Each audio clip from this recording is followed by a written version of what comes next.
বিশ্ব ফুটবল ইতিহাসে আর্জেন্টাইন ফুটবলারদের অবদান অনস্বীকার্য।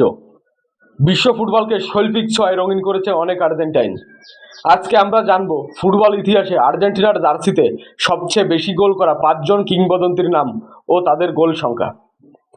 তালিকায় 5 নম্বরে আছে হার্নান ক্রেসপো। তিনি ছিলেন একজন দুর্দান্ত স্ট্রাইকার। তিনি তার ক্যারিয়ারে আর্জেন্টিনার জার্সিতে 35টি গোল করেছেন এবং আর্জেন্টিনার সর্বকালের সেরা গোলদাতাদের মধ্যে 5ম স্থানে আছেন। তিনি তার সময়ের সবচেয়ে দামি খেলোয়াড় ছিলেন। তালিকায় 4 নম্বরে আছে বর্তমান সময়ের অন্যতম সেরা স্ট্রাইকার লাউতারো মার্টিনেজ। তিনি আর্জেন্টিনার জার্সিতে 36টি গোল করে এই তালিকার 4 নম্বরে আছেন। তালিকার 3 নম্বরে আছে সার্জিও অ্যাগুয়েরো। তিনি আর্জেন্টিনার জার্সিতে 41টি গোল করে তালিকার 3 নম্বরে আছেন। তালিকার 2 নম্বরে আছে গ্যাব্রিয়েল বাতিস্তুতা। তিনি মোট 56টি গোল করে এই তালিকার 2 নম্বরে অবস্থান করছেন।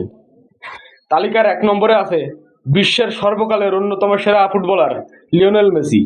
তিনি মোট 116টি গোল করে এই তালিকার সবার উপরে 1 নম্বরে অবস্থান করছেন। ফুটবলের সকল খবর জানতে আমাদের চ্যানেলটি সাবস্ক্রাইব করে পাশে থাকুন।